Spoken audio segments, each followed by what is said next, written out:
Hey everyone, and welcome to today's Explainer. So today, we're tackling a deeply important part of the healing journey, the referral conversation. Now, if you're someone who cares deeply about the people in your life, you probably want to do absolutely everything you can to help them when they're hurting. We all do. But today, we're going to explore why supporting our loved ones sometimes requires a major shift in perspective. As you'll see, guiding someone to outside help isn't pushing them away. In fact, we're going to learn exactly why referral is actually love, the ultimate expression of it, really. So let me ask you something. Have you ever felt just completely overwhelmed trying to support someone you love? I mean, it's a beautiful thing to want to help, right? We want to listen to our friends, we want to pray with our family, encourage them, and honestly, we just want to be there for our people. That desire is incredible. But wow, there is a very real emotional weight that comes with it.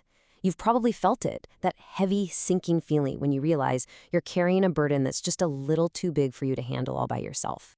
Section 1, the desire to help and recognizing our limits. Because here's the absolute truth of the matter. Being supportive does not mean we must become everything to everyone. Think about it. You wouldn't try to perform surgery on a friend's broken arm just because you love them, right? No way you'd take them to a doctor.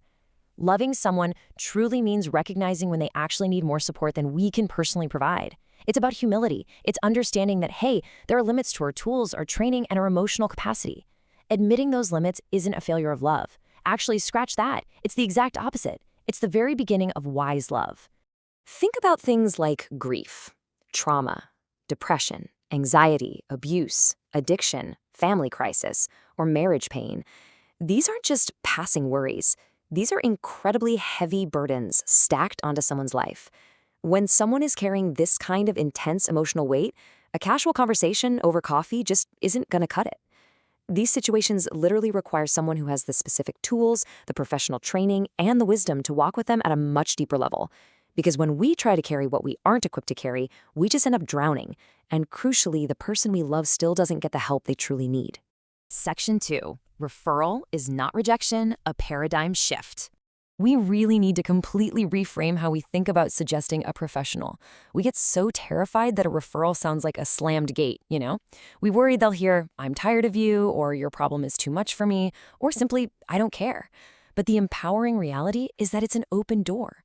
What it actually means is, I care about you enough to want you to receive the exact right kind of help. It is a profound act of intentional care. Referral is not rejection. Referral is wisdom. I want you to firmly establish this in your mind. Stepping back just a little bit so the right help can step in is an incredibly wise and loving act. It is definitely not a sign that you failed your friend. Not at all. It means you are wise enough to know exactly what they need to truly heal. It's a total game changer. Section 3. Why people resist help. Understanding the obstacles. Now, knowing it's wise doesn't automatically make the conversation easy. So why might someone push back? Well, first, they might be feeling ashamed. There's often a lingering stigma attached to needing help. Second, they might think that needing professional support means they're weak. Third, they might have tried getting help before and then deeply disappointed by the whole process.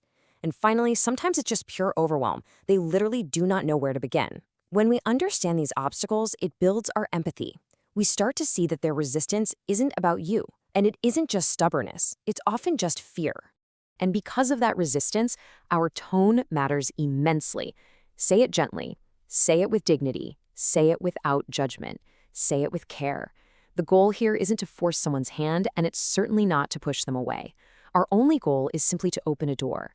And we open that door by using the right tone, a tone that completely strips away shame and replaces it with pure dignity.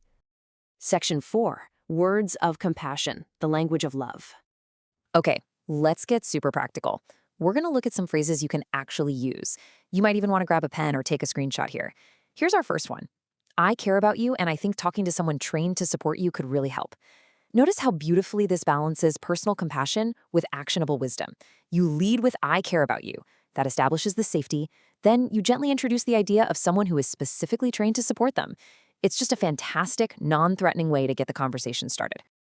Here's another incredibly powerful phrase. You do not have to carry this alone.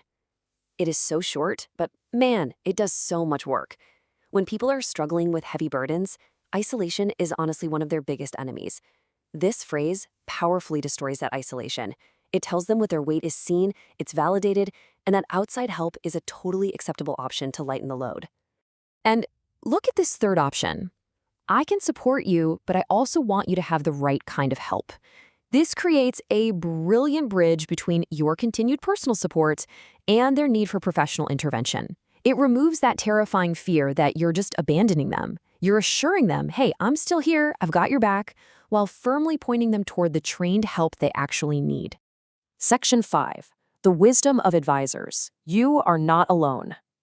To kind of wrap this up, let's anchor these practical words in a foundational piece of wisdom from the source material. It shares this timeless thought from Proverbs 11:14.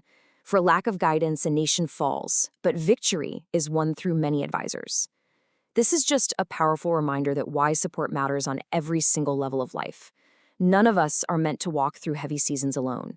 Whether it's a counselor, a therapist, a doctor, or a pastor, God uses people, counsel, and trained helpers as absolutely vital parts of the healing journey. Having many advisors is literally how we find victory over our struggles. As we close out, I really want you to remember this core takeaway. Love does not always mean carrying everything. If you are a caring person, it is so easy to fall into the trap of trying to be someone's savior. But letting go of that need to be everything and instead gently guiding someone to the right help, that is the ultimate expression of care. It protects your own well-being, and it gives them the absolute best chance at true healing, because referral is actually love. So I want to leave you with this final, provocative reflection question to chew on long after this explainer ends. Maybe even jot it down in a journal today. Why can referral feel difficult, and how can I say it with love? Take your time reflecting on your own hesitations, and remember that when you point someone toward wisdom and trained care, you are giving them an incredible, life-changing gift. Thanks so much for joining me today. Keep learning, keep growing, and keep loving the people in your life with wisdom. See you next time.